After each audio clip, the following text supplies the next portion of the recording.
Welcome to Let's Fix It in Pod, our little show where we discuss the thing that interests us about the VFX scene.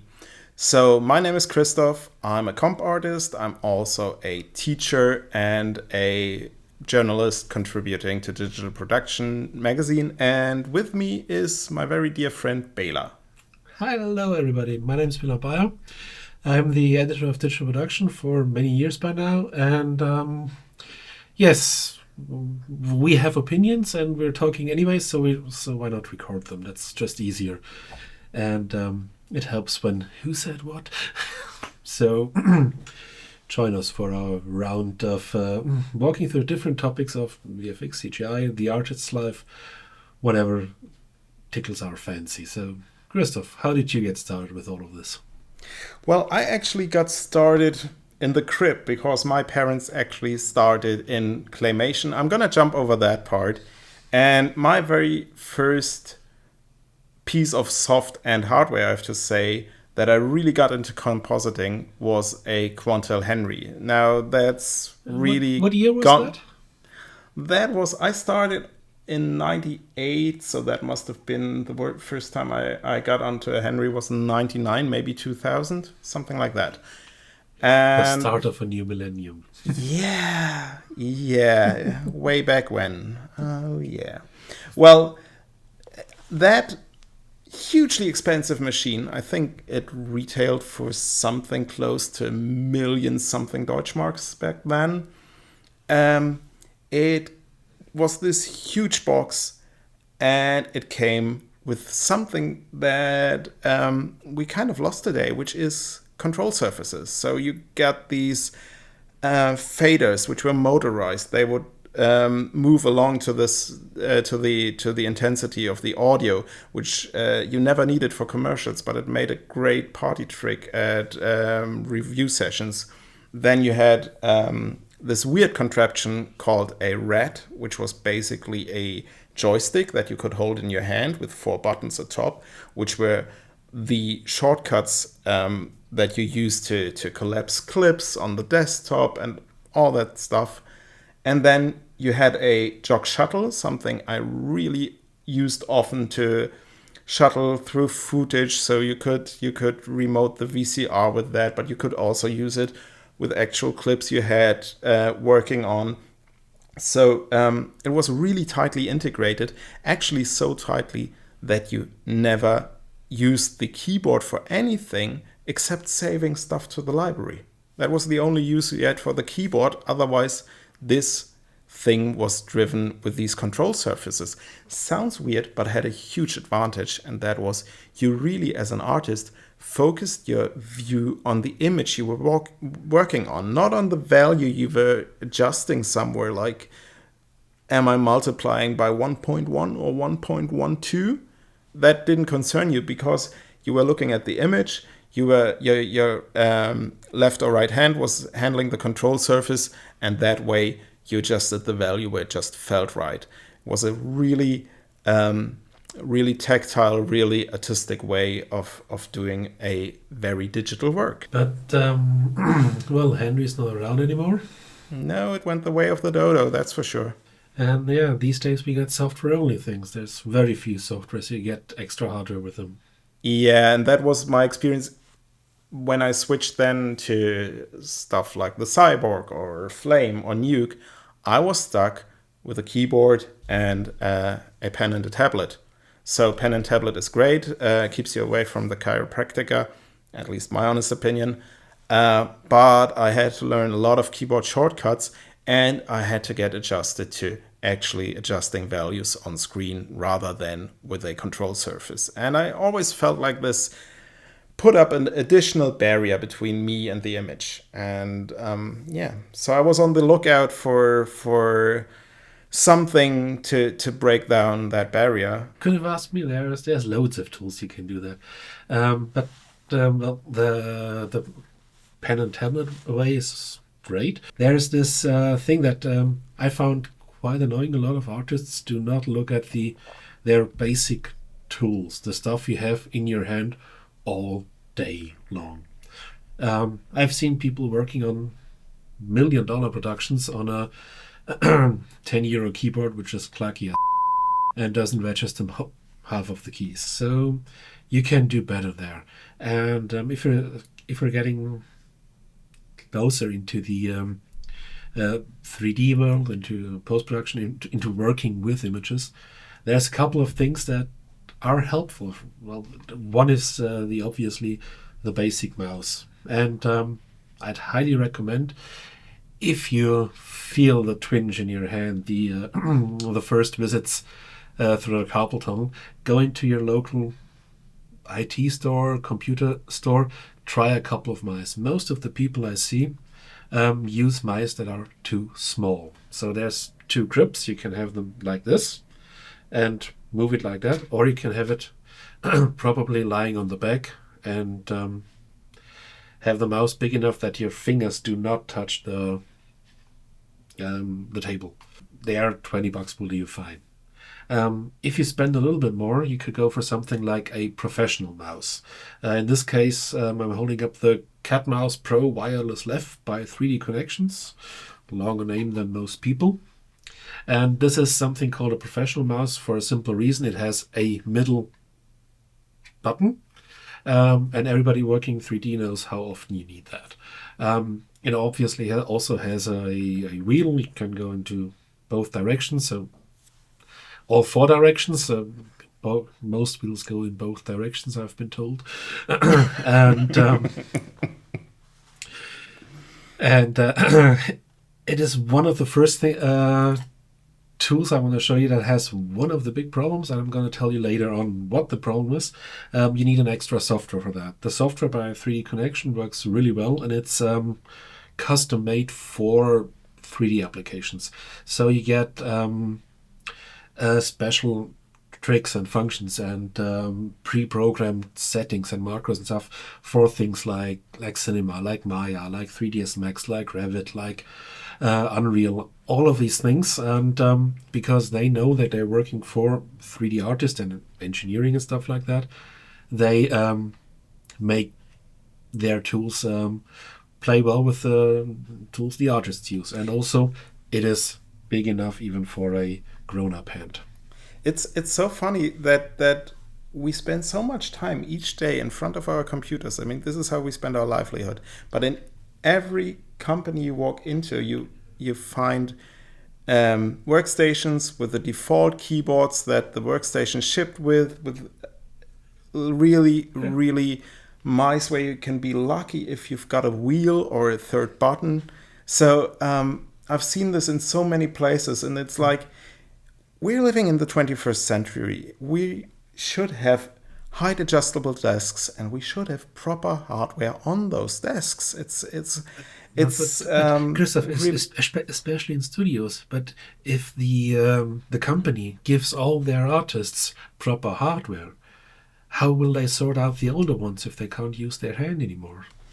Back to the topic, input devices, because once you get used to it, there's always a little bit of a learning curve, but the things I'm going to show you, the learning curve is in minutes or hours, not in days. There are other tools where the learning curve is days to weeks to months, depending on how quick you're learning and how often you use them. And I was thinking that hardware extensions should be used all the time. I don't need a button I press once a week to automate that. So if you were looking to the 3D world of Cinema, Max, Maya, Lightwave, whatever's out there, Blender obviously, then you go into the area of these things. This is also by 3D Connections. I'm holding up the Space Mouse Wireless. So it's a spacey mouse that is also wireless and quite heavy. You can keep your papers down or hit someone depending on the day and the mood. And what this thing does is basically a big button that goes nicely into your hand, and you can rotate this in all three directions, and you can pull it up and down and back and forth. So you have a 6 axis of movement, and this is something you can grab your model with it and rotate it or move it through your scenes. This is supremely comfortable way to work with, because you don't have to get the gizmo and drag it there or put in some numbers. No, you just go. Well, it's really what this is at the gist of it all about. I mean, if you move a model in 3D space, you want a three-dimensional control surface. So as far as I understand it, you get exactly that. Yeah, and these thingies are quite usable. They keep forever. I had this for 7 or 8 years ish, and yeah, it needs a proper cleaning. But besides that, it's working like the first day. Also Solid. works. Yeah, and it is heavy. So if you go into the axis, it's not going to lift up. It takes some time, and yeah, something like that. If you're a 3D artist, give it a try. But Christoph, you mentioned chalk shuttles and that you're missing those. Why not simply add one to your current PC? There's something called the Shuttle Express by Contour. Contour does ergonomic things that are quite interesting, not always for everybody, but for a specialist audience, they are amazing. They have, for example, a mouse you move with your hands in front of the keyboard, and not a accessibility comes also into that discussion, and they're doing well in this area. But the Shuttle Express, also quite indestructible, got a good decade on it. What it has is 5 buttons you can program in software, and then you have the chalk shuttle itself, which is a outer ring, which is spring loaded, so you can go back and forth. So you just hold it like this, and it goes forth and goes back. You can switch directions. A lot of the tools have the directions switched one way or another, just to do it not as the other one. So if you have a tool, you want to make sure that you can switch something easy like directions. The inner ring, you move it with your finger and it clicks, and is usually set up for going frame by frame by frame. This is a godsend for everybody who's doing video editing, because usually, so you have your J and your K for backward, and then you have a couple, you have the lift, you have a cut, you have a mark, whatever. The things you use the most of the time, it just sits under your hand and you move it, and you have your 5 actions you do all the time. Well, this is actually what the control surface as my Henry 20 years ago looked like. Not as well shaped, but the basic functionality was there. Yeah, and this is not a complicated thing to build. This is not a complicated thing to move, but this is very, very good for video. And yeah, get one of these. There are different versions of it, but the basic principle of a chalk shuttle doesn't change, and hasn't changed for many years, and probably won't change for many years to come. It's not expensive. Also, these things are quite solid, and also, if you don't know that this is the thing for you, go for the second-hand market. Yeah, you don't have to invest that much money for something you're not sure about you're going to use, because this is one of the problems. A mouse works with everything. A keyboard works with everything. But once you get into more complex control surfaces, the software becomes a help and a hindrance, which some of us have learned. I've got stories to tell, yeah. The thought of getting a proper control surface never really left me. However, one thing changed. When I was working on the Henry, and later on even I was working on a singular software. And now I find myself constantly switching between apps like Nuke, Flame, Mocha, Synthize, Silhouette, all those good stuff. But each of these softwares comes with different keyboard layouts. Of course, you can customize them to some degree, but I was looking for something where I could really have the same buttons in each and every software. So I wanted controls that were the same across the board. Also, I wanted this tactile experience. So what I got myself was the Loupedeck Mini, which is a really nice piece of hardware. They've got a more elaborate version, which is called just the Loupedeck CT, I think, which also has got a proper jog Shuttle, which also comes with an OLED and everything. And they have there's also a smaller one, the Loupedeck S or something like that, which has just 3 of the turning buttons, the putties, and the screen and no actual buttons. So this is the medium version, so to say. So it's got customizable buttons. Those light up. You can set up different pages, and you can do individual setups for a lot of software. It comes with a lot of presets, so the usual suspects like Premiere, Final Cut, Resolve are already set up.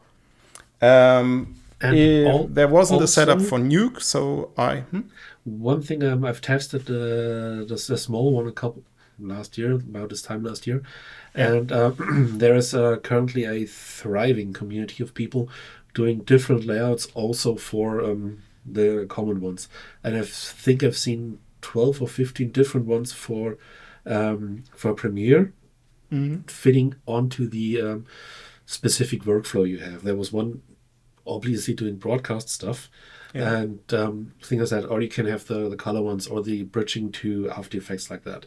So it's quite easy to make your own set and store this set on the Loupedeck servers, basically. Yeah.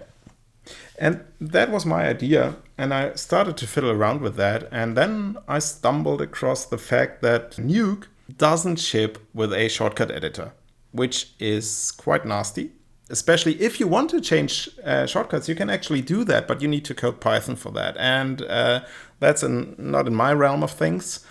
So I looked around Wikipedia, and I found a great little gizmo or extension by Ben Dixon, which is called Shortcut Editor. And it basically gives you what you would expect, a proper shortcut editor where you can define hotkeys, you can define combined hotkeys. You have to be careful with 3 or 4 because they are actually hardwired into Nuke and you can't change them, which is weird. But so I set myself up all the functions I want to trigger via the Loupedeck as custom hotkeys, got that done.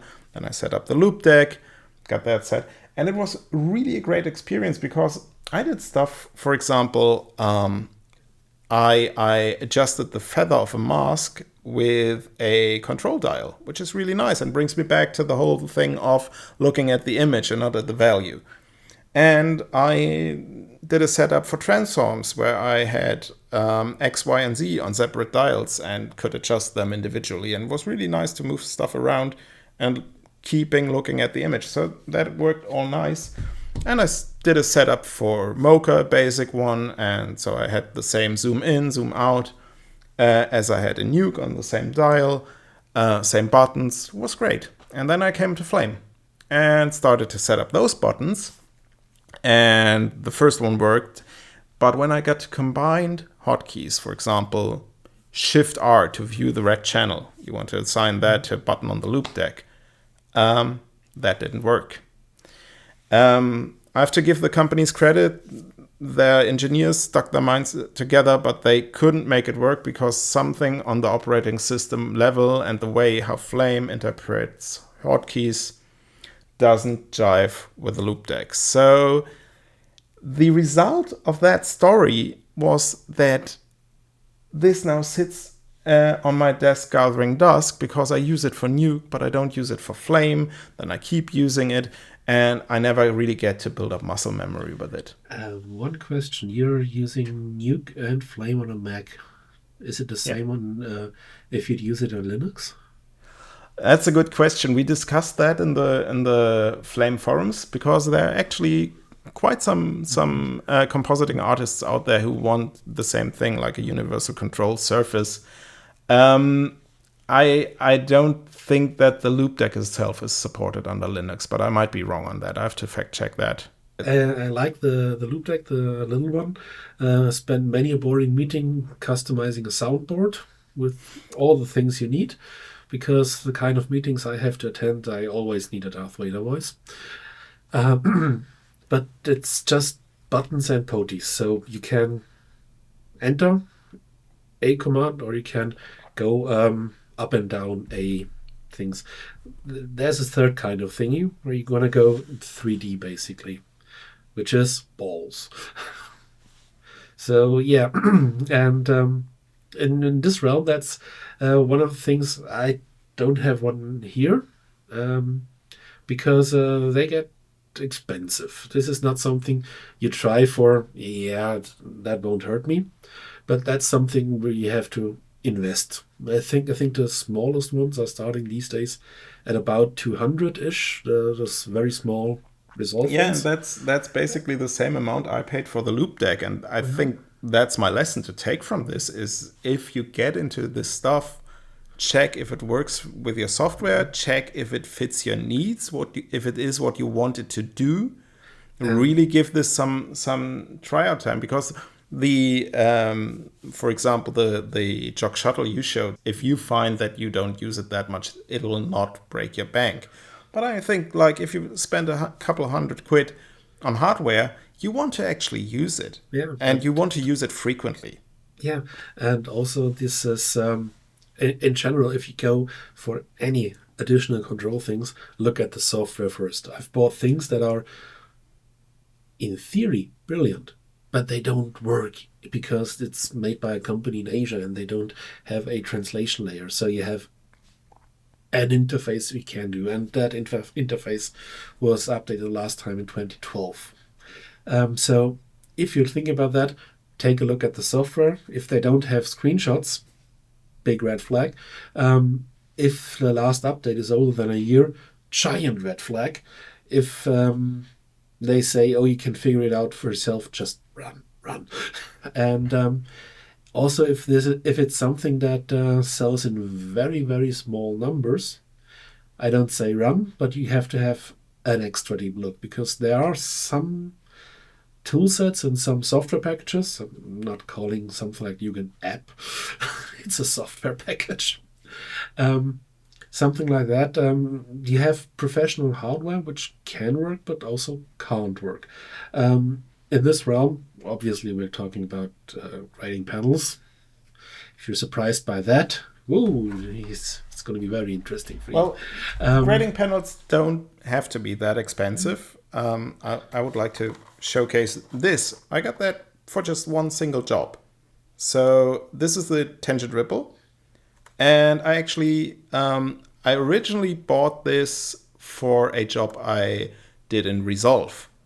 Now, people might wonder, why didn't you get yourself a Blackmagic panel? And that question is perfectly valid because, let's face it, the Blackmagic stuff is perfectly integrated into Resolve. It's the same company, but it's only integrated well into Resolve. And I listed all the software I used, and you might have noticed that Resolve is not like the app that I open every day. Unlike And Nuke or Flame, Resolve exactly. is something that you use, let's say, one day out of 10, something like that. But you want to use If your that much. hardware 10 days out of 10. Exactly. So that's why I got the Ripple, and it's got its drawbacks. So this is so bear with me here a second. So I bought this to grade in Resolve, even though I knew that it was not integrated as well as Resolve. What people have to understand is that Blackmagic is really fencing off the color page inside of Resolve for third-party plugins. So for example, if you get a more elaborate version of the tangent, let's say the elements, which has got a huge array of customizable knobs and dials and jogs and all that, you can use that on the edit page, no problem. You can macro everything out of it. You can use it on the cut page, but once you get to the color page, Blackmagic is doing some funky hard wiring, and that goes in both directions. So, for example, you will notice that you can't use a Blackmagic micro panel, for example, in any other software than Blackmagic software.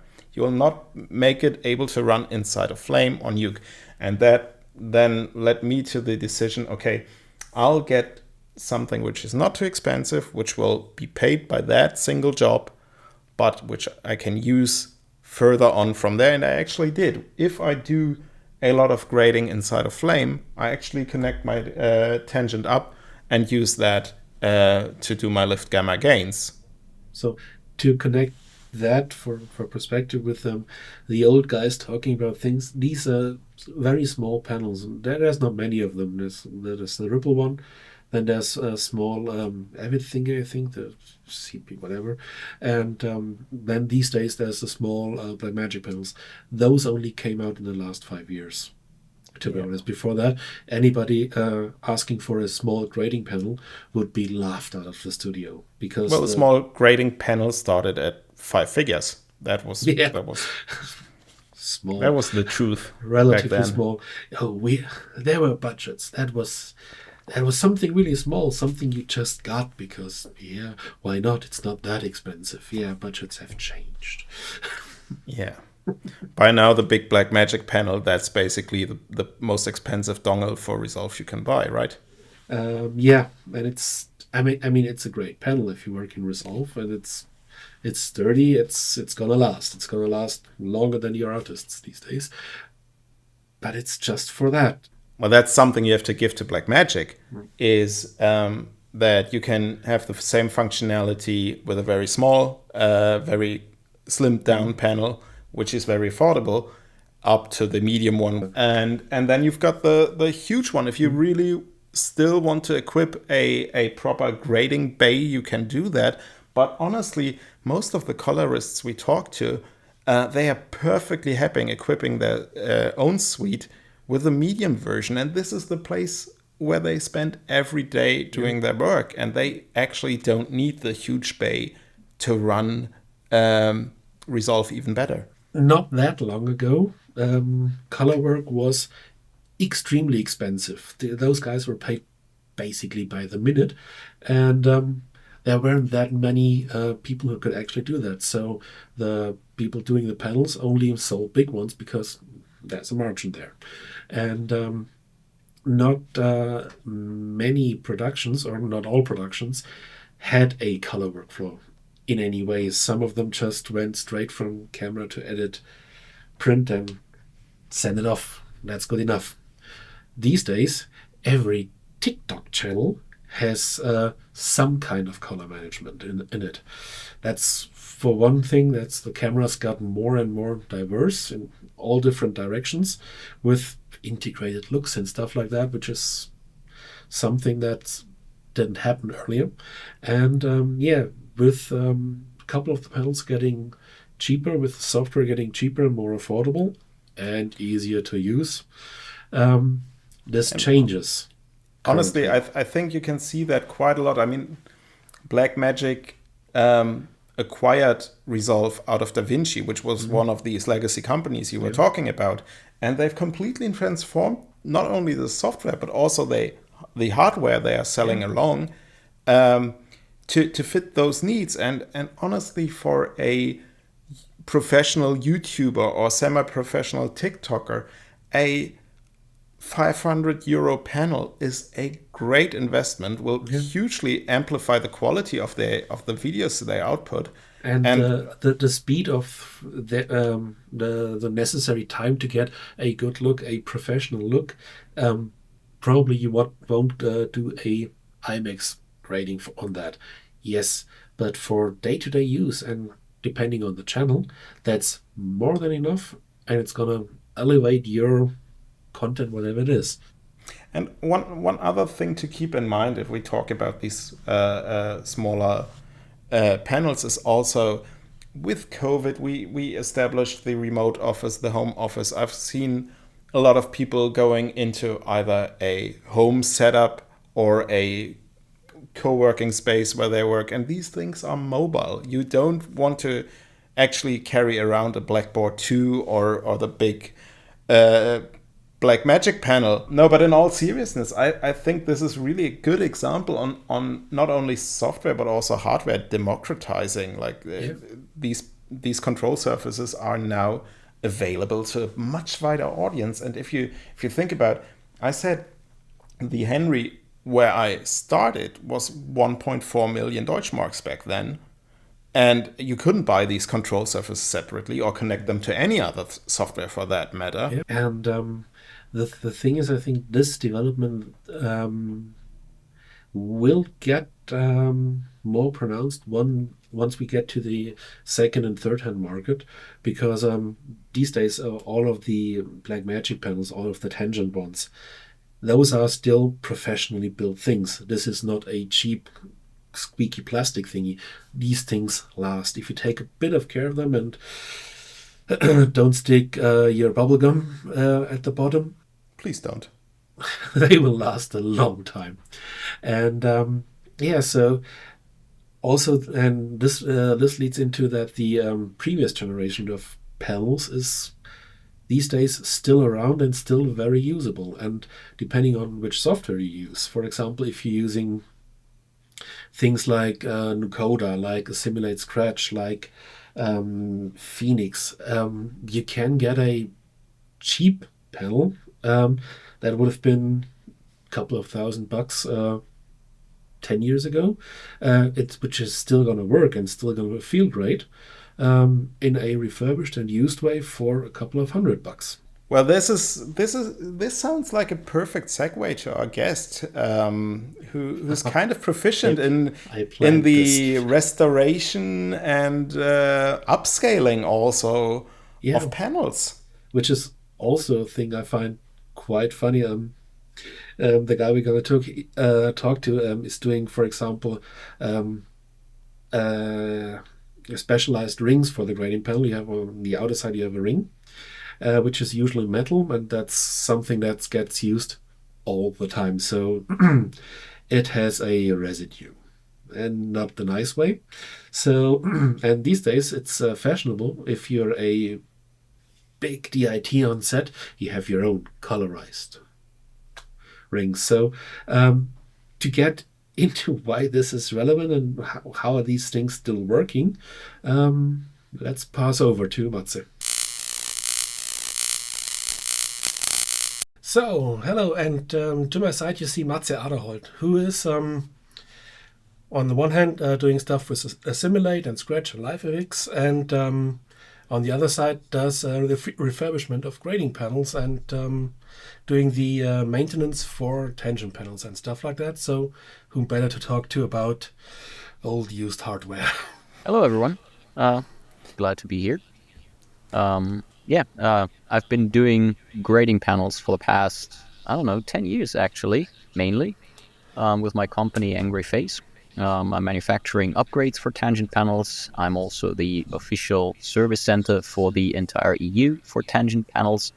And as Bela mentioned, I'm also doing refurbishments of used tangent panels. Well, glad you could join us. Thanks so much for being part of the show. And that directly brings me to my first question. Bela and I just discussed the different consoles and hardware extensions we can get for our workstations. And I was figuring if somebody like me, who's not a colorist per se, but more like a generalist, VFX artist, doing a little bit of editing on the side, what kind of hardware would you recommend to somebody like me? I guess it depends on the focus of your work. If you do want to do color, even only occasionally, I would recommend a small grading panel, because what the dedicated grading panels have over MIDI devices or Loupedeck and Contour Shuttle and all these is that they have 3 trackballs. And those you can usually operate with 2 hands at the same time, which makes it twice as fast. And learning how to use the color wheels and the trackballs on a grading panel, that's actually fairly quick. If you know what you're doing, where you want to go with your color, then operating those balls is fairly straightforward. And yes, that's also the bread and butter of any colorist. So once you have that panel put in front of you, you can start off with a very low budget panel and work your way up if you want. Yes, that is actually the biggest performance speed boost you can have in terms of color grading. If color grading is not really what you're after, then you can literally use anything that's out there from Logitech or Loupedeck, X-Keys, Stream Deck, or any MIDI device, as long as you can map keyboard shortcuts to it. And how would you recommend for something more complicated than Microsoft Solitaire. What's the best software, or what is a flexible and easy to learn software for mapping set keys and pedals and chalk shuttles and stuff? That's a good question. So I'm mainly proficient with tangent panels, and Tangent has their own driver called the Tangent Mapper, which allows you to not only hook into software implementations like Assimilate Scratch, like Resolve, which all ship native support for those panels, but it also allows you to map hotkeys and even map complete macros, as in I don't know, move mouse cursor to position X, Y on the screen, hold down the left button, increment the mouse wheel by 2 increments, and then let go of the left mouse button, things like that. Which makes the whole thing really, really versatile. If you don't change screen resolutions. Yes, changing screen resolutions will make this all go haywire. On macOS, you can use Keyboard Maestro, which works with most MIDI devices or any kind of input device, like a trackball, like any of these small devices, keypads that you can buy off of Amazon or Alibaba or whatever. And the other tools like Stream Deck, for instance, Loupedeck, and so on, they usually ship with their own software that allows you to configure at least shortcuts. I'm not sure if all of them also allow to configure macros and stuff like that. For example, if I get one of the tension panels, the small one, can I, for example, map my Shuttle Express within that software, or is it just for that panel? The tangent software indeed only supports the tangent panels, yes. Okay.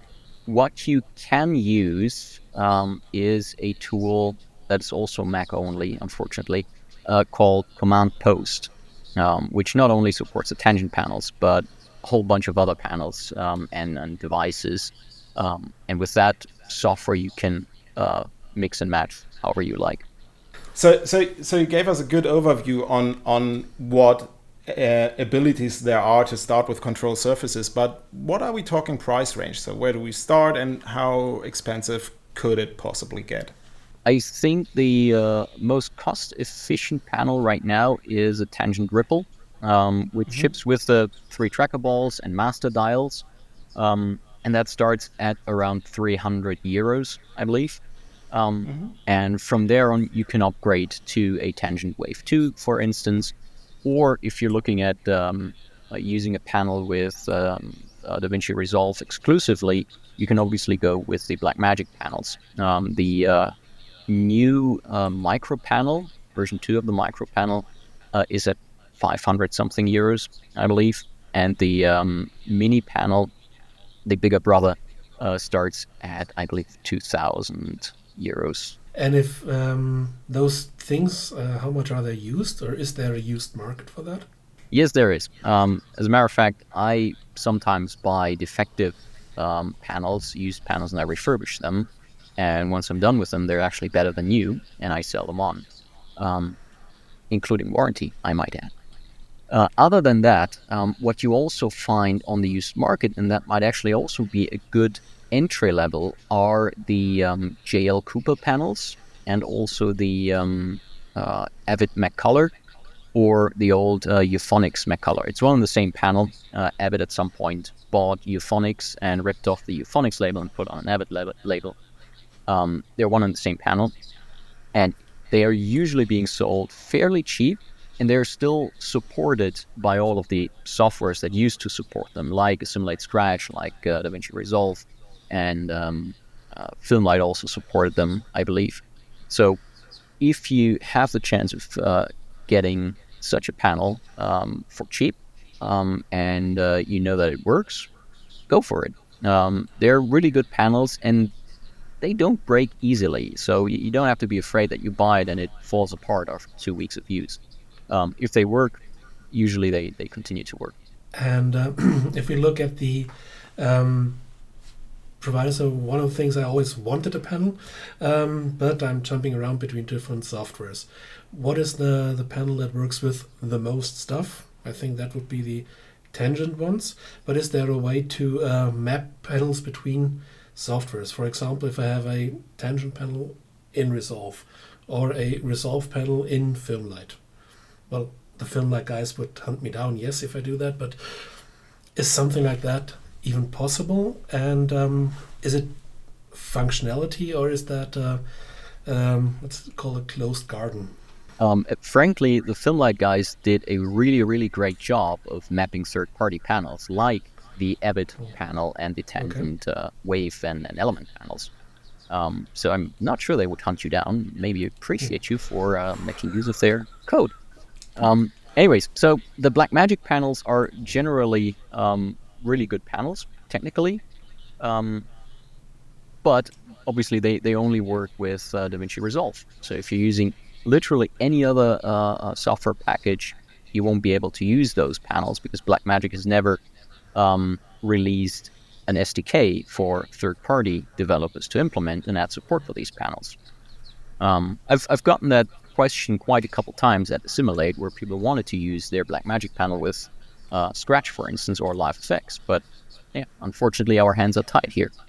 For the tangent panels, they are indeed the most widely supported. And I would probably recommend, depending on your needs, to go for either a Wave 2 panel, which is a really, really great all-in-one panel with a reasonable desktop footprint. Especially if you're using it only occasionally, you can just grab it, throw it into the cupboard, whatever, stow it away when you don't need it, and just patch it back, plug it in, and it just works. And it also works with any software that supports the old Wave 1 panel that Tangent released, 15 years ago, I believe. 15 or 50? It is that old, but it still works. That's actually something that I should probably point out. The Tangent panels are rock solid. They are really rock solid. Like I said, I'm doing the support and repairs for tangent panels for the entire EU, and I have about 10 panels per year on my desk, and most of them are ripped off USB connectors because somebody tripped over the cable, something like this. And this, in 90% of all cases, can actually be fixed by soldering on a new USB port, and the panel is gone again. Only rarely it has been ripped off in such a way that it damaged the entire circuit board, and then that gets replaced. But all in all, the tangent panels are really serviceable and rock solid. They almost do not break. So you mentioned the Wave, which is kind of the medium panel from the tangent lineup. Let's take that as an example. So. And in the scenario of somebody, which is more and more the case now, of somebody working multiple disciplines like editing, like grading, like a little bit of VFX and all that, what are the elements that might be missing from such a setup? Could I complement that with another tool, with another extension, for example? So, yes.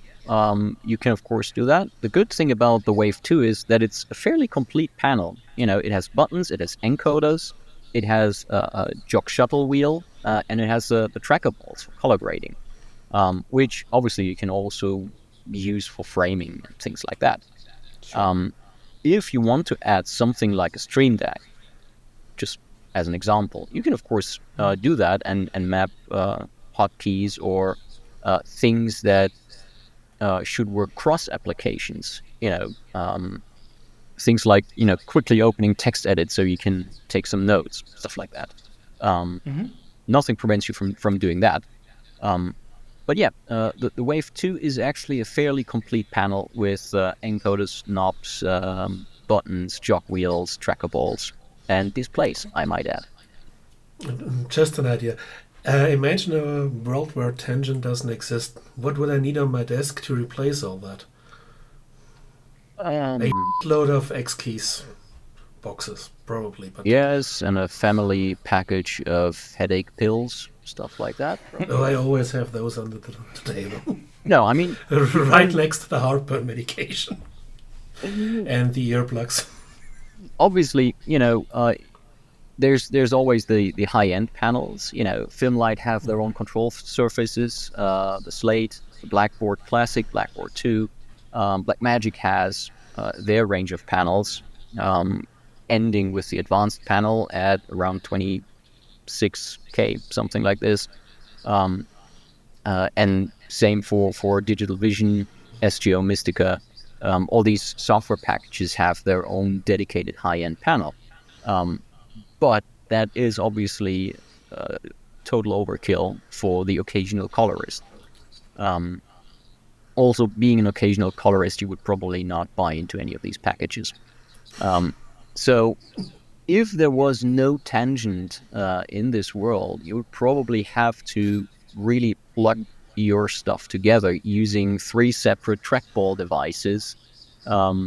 And obviously, the thing is, if you do mouse cursor macros, you could program that. Move mouse cursor over the, lift tracker ball on the UI, hold down left mouse button, and now, move mouse cursor into this and that direction. You can do that. The downside is that you could only do one wheel at a time. You could not use both hands at the same time. And this will slow you down immensely. It will still be somewhat of an advantage, but I'm not sure it would justify the effort of buying all the components and writing all those macros and doing all that. So beyond hotkeys and simple encoders, like I said, the tracker balls are the bread and butter of any colorist. So that would be difficult. If that is not your aim, then there are plenty of options outside of a dedicated grading panel. One more question. One thing that at least in my line of business comes up more and more is not only remote work, but remotely working on a different machine. May that be an AWS cloud or just a remote computer at a different facility. Are there any pitfalls we should be aware of when it comes to using a control surface with a remote workstation? Yes, you need to make sure that you have proper USB tunneling, either as part of the remote software, whether it's Parsec or whatever you use, or a dedicated USB tunneling software for that, or it is part of the color grading application that you use, where basically you lock two locations together running the same software, like Scratch here in Munich and Scratch up there in Hamburg. You establish a remote session there, and whatever you apply to the project here using your control surface gets applied on the other side as well, where basically you're not forwarding the control surface commands, but the softwares talk to each other. So you mentioned that you not only repair and sell panels, but you also you upgrade them with individual rings or special coating. Could you tell a little bit what a user who decides to upgrade his tangent elements with your good stuff, what he can expect? Yeah, totally. And why would anybody do that, since they are so beautiful? The tangent panels are beautiful. However, so the most versatile panels from Tangent are definitely the element panels. And if you plan on, elaborating on your color grading skills and going more that direction, I would actually recommend starting with the either with a complete set of elements and then you're good to go, or you can start with, just the center panel with the 3 tracker balls and the rings, and then, upgrade your build until you have all 4 modules of the element range. Now, the downside of these panels is twofold. One downside is that they used to come soft-coated. And this soft coating is actually, you can find this in the automotive industry in the early 2000s. Everything had to be soft coated because it gives you this smooth, rubberish feel to any kind of handle. If you buy cheap hair dryers and stuff like that today, they still come with that soft coating. And after 1 year of daily use, especially with those grading panels, which, receive plenty of sweat, blood, and tears by their operators, that soft coating just gets, Depending on the software. depending on the software, yes, sure, maybe more so depending on the client who's breathing down your neck, but Yeah, um, art director. bespoke soft coating becomes sticky and disgusting. I've had panels here, that had hair and nails and God knows what, embedded in the surface. It's really one of these things where I realize I don't charge enough for this job, because cleaning toilets on a subway station or at the airport might be more fun, you know. Anyhow, by now, Tangent actually powder coats the element panels, so the soft coating is a problem of the past. However, they've been only doing that for, I don't know, 2 years now, I believe, 2 or maybe 3 years. So everybody who's bought his set of elements before that has still a powder coated version, and especially in very humid countries, Latin America or Turkey, Africa, um, it happens much faster than it does in our hemisphere, but it also happens, of course. Um, and then you can send me your panels. I'll take them completely apart. Everything gets cleaned, and the fascias of the panel are being swapped against powder-coated ones. You'll also get new display windows, and this will make your panel not only look nicer, also feel nicer, and it's also a very sustainable way of refurbishing these panels, because I will take the old sticky fascias and I will have them stripped and re-powder coated, and I'll use them for the next job. Um, the other things that are not great about the element panels are the rings. They're made of plastic and they're also soft coated. So at some point, I asked Tangent for replacement rings, and they basically made it an item. And for a while, I was the only place on the planet where you could get replacement rings for your element panels. So I had orders from around the globe, um, really Australia, China, the US, obviously, Vietnam, everywhere. Um, and I sat there hours on end filling out customs forms, whilst maybe making $10 on a set of rings, knowing that in a year from now, all these people would come back and would want the next set of replacement rings. So I sat down and designed a set of rings that I had machined out of aluminum here in Munich. And in the beginning, they were sandblasted and anodized. By now, they are being powder coated with a fine structure finish.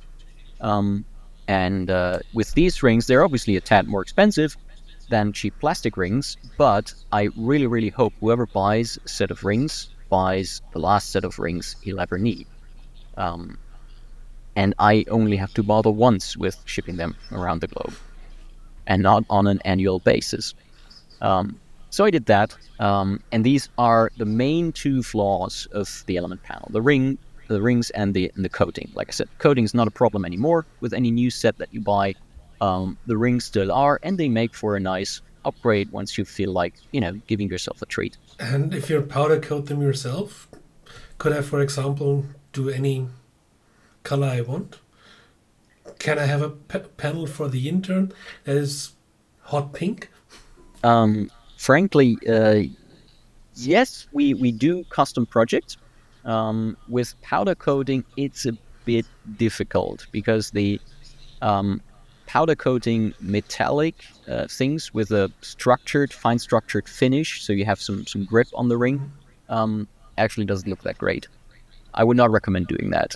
What we usually do, if somebody from the Emirates, for instance, wants golden rings, um, we actually had that request.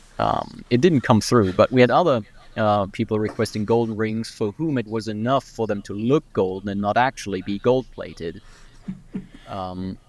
which we could have done.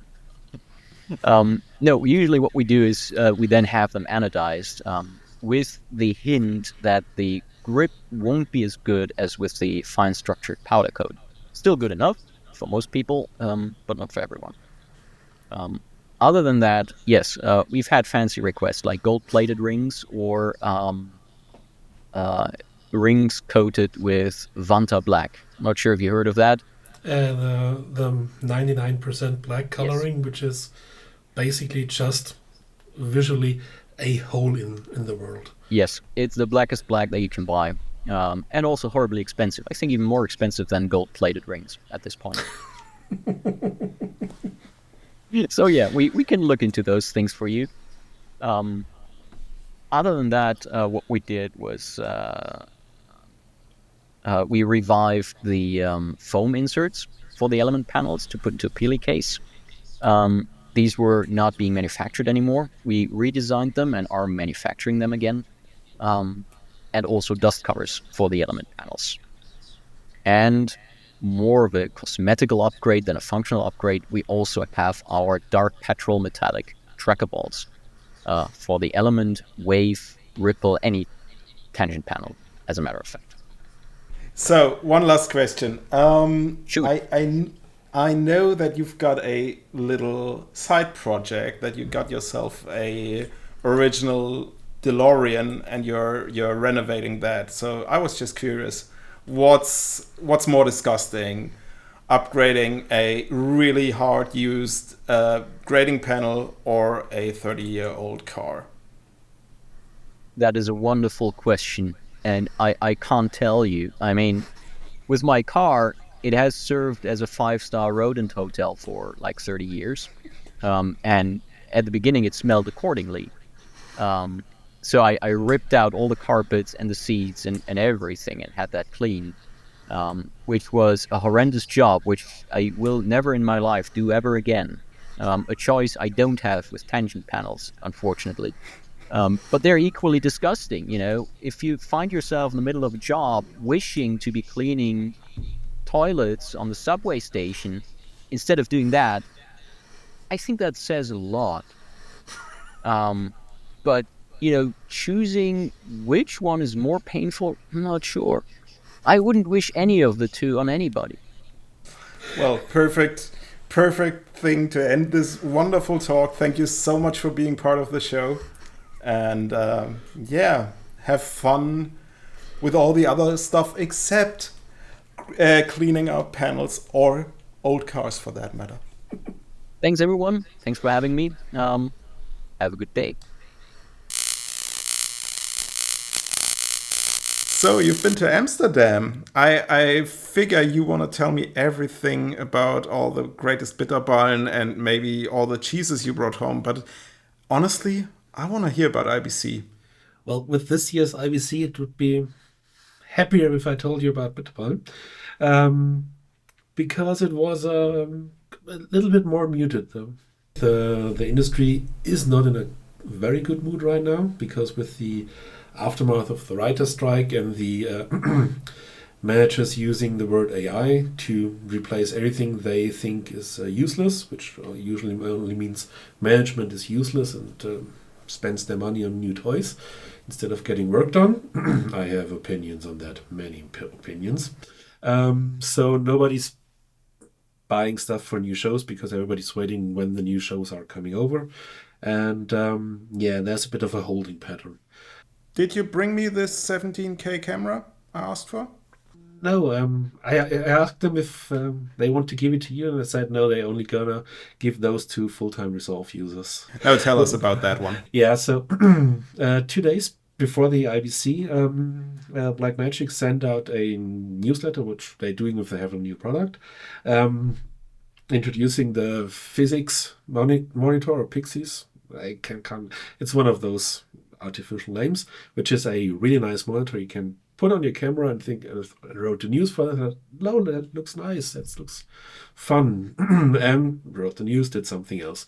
Looked back into the mailbox. Also we are announcing a 17K camera. I get that right, 17K. Yeah, and I first thought, come on, it's going to be a 12K and there's going to be a typo there.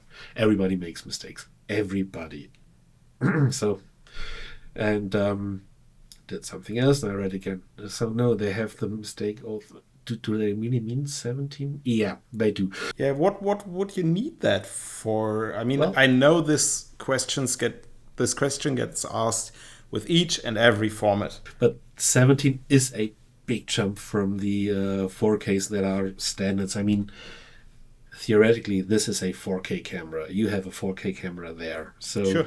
and the thing is, with higher resolutions, there's these magazines that say, oh, who needs that? Who needs that? Usually those magazines do not include people working in post, because for a great many jobs, a higher resolution, a area outside the frame, which you can use for things, is quite good. Tracking, stabilizing, these things, brilliant. Or, for example, for if you have really difficult shots with difficult lighting, you can block a part of the sensor for, oh yeah, there's going to be a silver ball, there's going to be a color chart, there's going to be some kind of pattern or something for focus pulling, things like that. That's quite usable and quite helpful if you have a DOP who knows what he's doing and also doesn't just think his job stops when he presses the stop button. So that's one side. 17K is we're going towards IMAX, which is officially the best resolution, and that's in that area. So you can do digital IMAX, theoretically. But currently there is pre-production models and test samples who are not the finished product yet. Yeah.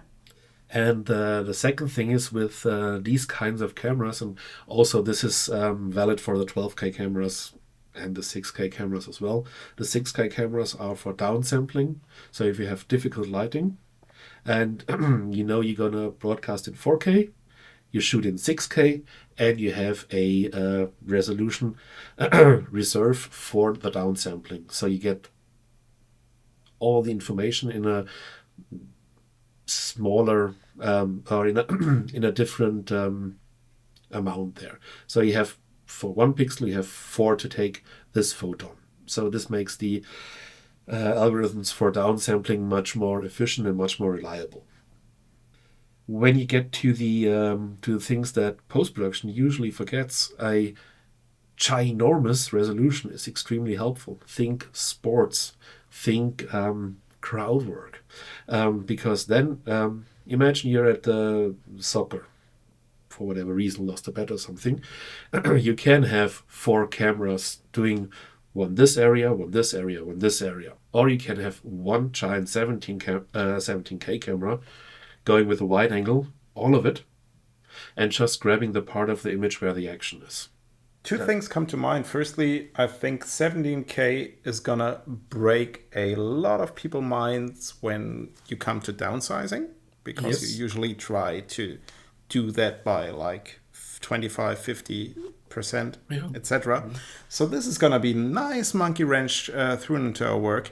And the second thing I'm really eager to see is, of course, how the lenses hold up to that kind of resolution, because that's a big idea. And I knew when the Red came out way back when, and 4K was still like this huge super format you just described. People started to shoot like that, wide angle lens, and we'll zoom in post, no worries. And then nobody saw all the slightly out of focus stuff that actually happened. So I'm really keen to see lenses hold up. That's going to be a big breaking point. That's going to be a problem at first, but I think depending on your setup, basically nobody cares if soccer is a bit out of focus, for example. So that's the difference in quality expectations for different outputs and formats and stuff. And I think that a lot of content these days does not get produced for proper TVs or cinemas or something. The ones that are shooting for smartphones, for small tablets and PC screens and stuff like that, they are not interested in quality. They're interested in efficiency and removing as many people off the pipeline as possible. And one of the things I think for post work, when you get a couple of good DOPs, they are out there. There's a few of them, but they are there. They're gonna have a wide range of things to make post-work easier. Because imagine the DOP wants a special kind of lens with a special distortion, and he knows this one has a problem in the lower right corner. Yeah, so I'll move the pixels here. I go shoot 17K through the whole area, and I'm going to make sure that nothing is down there. These are options that are there. Then light merging. Yeah, I got opinions on that one as well. It'll make match moving a nightmare, but yeah, let's see where this leads. So yeah. what we can take away from this, 17K is now a thing. And it we will somehow be a thing by the end of the year. You can pre-order it. The delivery is yet to come.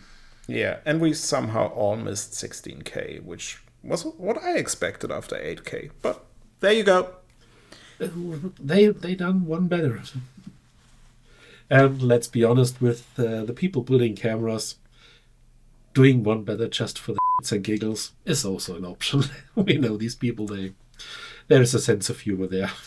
So, anything else interesting you saw in the show? There's actually two things. One we heard before was ZBrush on the iPad, which I actually liked. Okay, and cool. The other thing was the electric sheep. And no, I'm not an Android dreaming about that.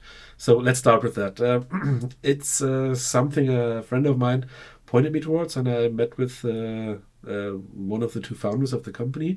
Electric Sheep is a machine learning based rotoscoping solution. So there's going to be a website. You put up your footage. Machine learning algorithms do their magic, and you get a more or less perfectly done rotoscoping within minutes. Okay. So I think the current, there's still pre-production. The current is two times of real time. It's the time they need for. So this is not an application I download and can run locally. It has to be done on their servers, right? Yes, it has to be done on their servers. I think they're AWS based. Okay. But one of those, and it's basically not sending the rotoscoping work to Bangladesh or to India, but to a server farm somewhere. They have a quite competitive pricing model, which is not finished yet, so I'm not going to tell you. Mm-hmm. But that's something I see as a first proper tool for post artists. So that's something, because everybody can do rotoscoping. Yeah, I think a lot of people were kind of first excited and then a little bit disappointed, like around the time when things like the Rotobot came out. That was great for layout work, maybe for grading work. You could use some rough mats generated out of that. But that was firstly semantic. So only if the specified keyword was actually in the list of trained models, you could use it. So that was a big constraint. And the other thing was the quality was, well, for layout work, it was okay-ish in some cases. So you were quite impressed by the quality, I hear. I was shown by one of the founders of the company a demo. So let's take it with a grain of salt. We're going to test it, obviously, for ourselves. With we're going to get the fluffiest cat on the noisiest background and see what's going to happen then. But they showed me videos, was two people dancing, and one had a struggly beard, and one had really long straight hair, which is, for rotoscoping, that's a nightmare. And yeah, it worked, as far as I've seen, really well, really quickly, and very clean. There is some things you can do with it that are impressive, but it's very focused on doing roto, just that, and doing that well. He showed me another one where there's a dancer with some loud clothes with shapes and stuff like that in dozens of colors, jumping around in front of a well-lit forest, which is basically all shapes, everything shapes, everything moves around. And that looked really good in a very, very short amount of time. So I think that's something very interesting, because nobody likes Roto, for one. And secondly, this is one of the first applications I see where I think that machine learning has actually been done in a way that helps artists and not just adds to the workload of going through iteration after iteration after iteration. Yeah, talking about iterations, that's a little bit of still of my concern with this is, as with all the AI tools out there, you've got very little control over what you actually can define as parameters, and you get what you get. So iterating on that work, and I've for example used mats generated by Copycat, which were kind of like 80-90% there, and I have to be honest, they saved me a lot of work, but still I had to manually go in and paint stuff that was like not properly rotoed. I had to paint that in or out. And that's something where I'm still a little bit on the fence about just getting out this finished mask with no way of iterating on that work, especially when it gets to fine hair detail. What I had my hands for the first time was ZBrush on the iPad, and that really works. That's something to bring us back to control surfaces. True. So the base of this app is a full-fat ZBrush. It's not a light version. It's not a beginner version, something. That's all of the tools, the brushes and stuff. A couple of things aren't working yet, but Maxon tells me this is a thing of very, very soon. They have a couple of the more difficult advanced polygon things aren't quite working yet, but it won't be long. The thing I liked about it is that it feels great. I'm not a ZBrush user. I know half my way around it, so I can do a ball and I can have a nose on the ball. And the interface is special. But this kind of interface in a iPad multi-touch environment with a pen makes perfect sense because it interacts really well with how you expect it to interact.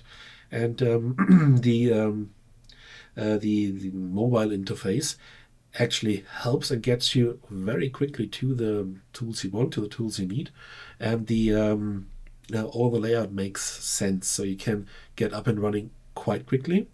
And since it's a full version, you have all the tools you expect, and it's a very natural way to digitally play around with clay. That's interesting because I think a couple of months ago we got Resolve for the iPad, we've got Logic Pro for the iPad, we've got Final Cut for the iPad, so a Lightroom. There are professional applications on the iPad, and I mean it's quite natural because basically they're using the same chip as in the Silicon, the Apple Silicon Macs. So translating those apps isn't the most difficult thing, but what you tell me is that ZBrush actually takes a look at, okay, this is a different input device and we're going to utilize that to the most. And frankly, this is when I took my first look at Resolve for iPad. I thought, yeah, okay, this is a smaller screen. I've got the same chip on the inside, but honestly, if I've got the choice between a MacBook Air, for example, which has got the same chip inside, but it's got a proper keyboard where I can use a tactile input, I would much rather prefer that to use shortcuts and all that. On the other hand, with ZBrush, it totally makes sense to bring a version of that to the iPad because it utilizes this multi-touch thing, I think, from what I've seen and heard, even better than, for example, a Cintiq or any other input device. If it's up to a Cintiq, especially the large size and the better pen, let's be honest, the iPad pen is good, but it's not great. But as a standalone device, it really makes sense. And I think all the other examples you mentioned, Resolve Mobile, Fine Cut or whatever, those are in an emergency options. This is you're gonna use Resolve Mobile if you have to have a professional player on set, or you have to do some review stuff or something, or if you want to demonstrate something. Nobody's gonna say, "Ha! Today I have a nice day. I'm gonna work on my Resolve license on an iPad." Haha! And people who do that are well, probably there's always one who does that, but the rest of us don't. And I think we have the option of porting it, so maybe it helps someone. And this is the first one who feels that it actually works better. Was designed for the iPad. Designed that feels like it has the limitations of the device aren't limitations that affect you in working in ZBrush. So yeah, that was quite nice, and also not a ZBrush guy, but I found my way around very, very quickly. Yeah, I like that. So this concludes our very first episode of Let's Fix It in Pod, and we really do hope you enjoyed that. If you did, share it with your friends. If you didn't, share it with your enemies. And if you can find it in your heart, please leave us a 5-star review on iTunes, Spotify, or wherever you listen to podcasts. We'll be here on the same day next month with another episode, and we really hope you join us for that. Until then, bye-bye.